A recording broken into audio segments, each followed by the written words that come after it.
Hi, my name's Charlie and I'm the owner of Charles McArthur Coaching and Consulting. And welcome to another episode in my series of free resources for men getting off track. Now, if you're slowly getting off track or you've derailed already, you may also be interested in my online coaching program called Change Thinking 2020.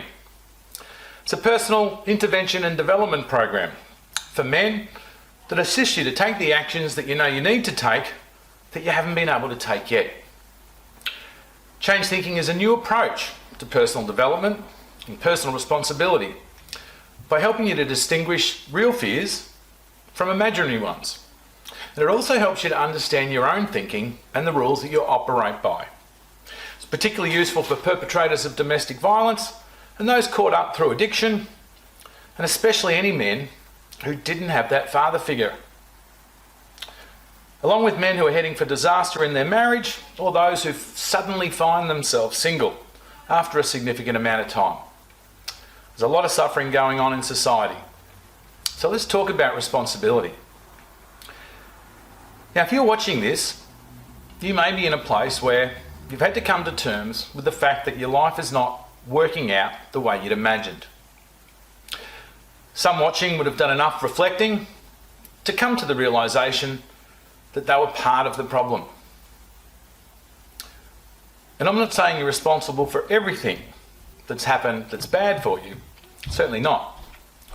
I am saying that with everybody, and I mean men, because that's who I work with, that when you've had enough time has passed by and you've racked your brain trying to work out how the hell did I end up here, you start to reflect on things that you might have done, and you could be honest enough to say, well, I didn't help myself when I did that. And you know what? That's okay. What's not okay is to justify, blame, and deny how you ended up where you are without taking responsibility. Now, if the top 5 reasons for your current position, if those top 5 reasons don't include yourself, well, I'm sorry, but you're in the wrong headspace. Justifiers say, well, this happened, and then this happened, and then this happened. What do you expect? And it's like the justifiers imply that the incidents that happened to them were sort of out of their control. It's almost like they want us to feel sorry for them.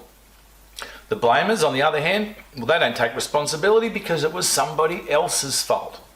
Somebody that did wrong by them, or the reason is why they're not in a good place. He said, or she said, or someone said something to somebody, or whatever. The blamers sort of want us to think about the person they're blaming in the same way they do. And then, of course, there's the deniers. That's another group. And they deny that there's a problem. They paint a rosy picture that things are actually better than they might appear. And if you asked a denier about that job that they applied for, well, they respond by saying, well, they didn't really want that job anyway.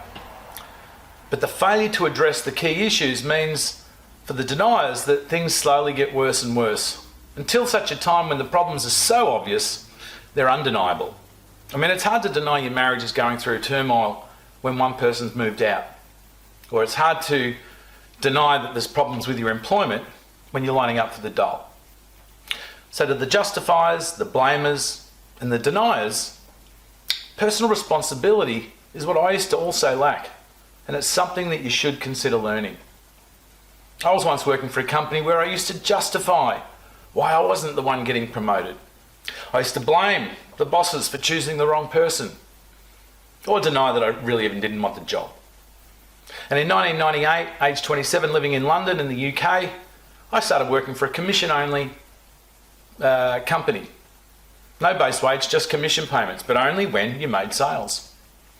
And this little move changed the course of my life. And the reason it was a game changer for me is that for the first time in my working career, there was nobody to justify to. I was my own boss. There was nobody to blame for the poor results. And there was only me. And there was no denying that I couldn't pay my rent or feed myself. No one else was responsible but me. And that was the day I pulled my head in and started growing up. That was the day I made a decision and started getting my shit together. And there's something humbling about saying to yourself, okay, hotshot, not as good as what you thought you were. The day I received a negative commission statement from the company I was working for was the day that I embarked on a course of personal development. And it doesn't take long for a few new ideas to help you realise that was a good decision. And the thing is, you don't know what you don't know.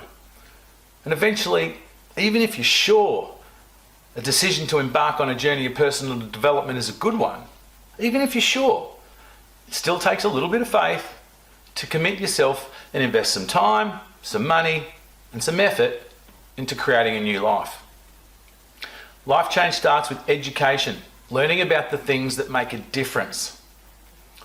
And that's what Change Thinking 2020 is all about. Learnings that make a difference. And if what I'm teaching doesn't make a difference to you within 30 days, we'll cancel your enrolment and I'll refund you the payment, no questions asked. So you can try before you buy. And for those watching, I say do it. And I'll give you my best to make sure that you realise pretty damn quickly it was a good decision, as soon as I can. But you need to know that eventually the winds of change start blowing in your direction. You need to be paying attention and spot an opportunity when it comes, like this. For me, it came at a time when I was in London. I was given a cassette tape by a speaker who, when I listened to it, it just seems to simplify things. And that was good because your head can get pretty messed up at times. And when your thinking is not right, soon your feeling won't be right. And then the cycle begins. Not feeling influences your thinking influences your feeling.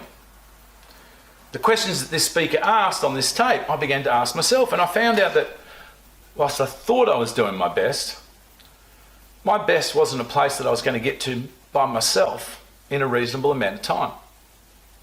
Yeah, sure, trial and error can get you there eventually, but the secret is finding out a voice of value that works for you and picking up on their experience, because this saves you a heap of time. It did with me. I hated reading, but the speaker that I was listening to shared what books to read, which cut out an enormous amount of unnecessary reading for me, which was good. The lesson that I kept hearing was, if I will change, everything will change for me. Well, there's plenty of parts of my life that I enjoyed, but I didn't necessarily want to change. And so that becomes frustrating when the world's telling you to change something that you like. And if you want everything to change, but you didn't want to change some aspects of your life, where was I going to go? But here's the thing. When you decide to get some help from whatever source, be it a book, a friend, a coach, a mentor, you start the process of learning again. And you are the person that decides what changes to make at a time that works for you. Now, as a coach, it's not my place to advise you on what to do, because then you don't get all the change that you need. All the changes you make, even if it's what you didn't want to change earlier, are still your decisions. And if you make the decision down the track to change that thing that you didn't want to change today, well, it'll be okay, because it'll be you that makes the decision. Now, as a coach, what I do is get you to consider certain ideas and concepts and put them to the test. And when you come up with the action that needs to be taken, you're far more likely to act than if you just got told what to do. And coach has to make that decision regularly. I mean, there's a time when you just hand over an answer because it's something in the equation of a bigger problem. And in this program, I teach you concepts and skills that improve your communication in the areas of understanding more of what you hear and how to speak in such a way that more people understand what you mean. I teach you about how to control your state and how you're feeling. And when you show me how you've set up your thinking, I show you, and you'll also realise why you haven't been happy and know how to improve the percentage of time that you spend in the happy zone. Through the Change Thinking 2020 program, I continue to show how to make slight adjustments in your direction, in where you're headed. So we need to cut to the chase and show you where you are headed if you don't change. But think of a continual period of slight adjustments that slowly move you in a different direction to a happier, more fulfilling place. Now in your 20s, it's not so urgent. There's plenty of time to get back on track. But if you get to your 30s and you're still getting off track, well, this starts to be a concern as to when you're going to start to get your shit together. If you arrive in your 40s and you still not seem to be making changes to get back on track, well, my own belief is that at that stage, you officially need help to get there. If you're way off track by your 40s, you need help because you've missed a lot of the lessons of the past 20 years. And if you get to your 50s and you're starting to think your dreams are history, and you're talking down yourself now, accepting that life isn't going to deliver to you the happiness that you'd imagined, well, I'm here to tell you, pull that dream out again, let's take a look at it. Because most folks can't fathom the kind of turnaround that's possible because of the lame excuses you've been telling yourself for 30 odd years. Helping you to believe in yourself is one of my primary goals as your coach if you decide to enrol in Change Thinking 2020. There might only be a faint pilot light flickering inside of you. Well, that's enough for me to work with. But if you have stopped being the justifier, the blamer, and the denier, and can respond with personal responsibility, admit your weak areas. I'm going to tell you a story. When I was working as a department head in 5-star hotels, and one of my staff stuffed up in a way that affected one of the guests' stay, that required some sort of compensation, it wouldn't take long before my general manager sent me an email asking what happened. Now, ineffective managers would reply to the GM stating, well, John stuffed up and he did this or that and that's how the problem happened. Well, that's not the GM wanted to hear. Now, I knew about personal responsibility, so when I responded, I'd provide the details of what went wrong, but then I'd advise that clearly I've got an opportunity in the training of my staff because clearly I haven't communicated the importance of such and such a procedure. And I didn't justify that it was a really busy day, or I didn't blame my staff for the area, or downplay what had happened was even a problem. As a department head, the buck stops with me. And so the reason the error was that my staff member hadn't been trained to the level required. And that is my fault. And I would advise that I'll immediately address this shortfall. And with that, we would move on. That's the sort of responsibility I want you to learn through the Change Thinking program. And it's tough for some. So tough, many men don't even try because they've given up. But don't. Don't stop changing because it'll blow your mind when you can get some new learning about things you don't know about yet and put these things to the test. From there, you begin to make new decisions that put you in a better place because of a change of thinking. Now, when we're in school and we start learning, that's all good and well. What happens with most people is that we level off. We don't keep learning. So what I'm saying to you here is get back on the learning curve. And your life will dramatically change.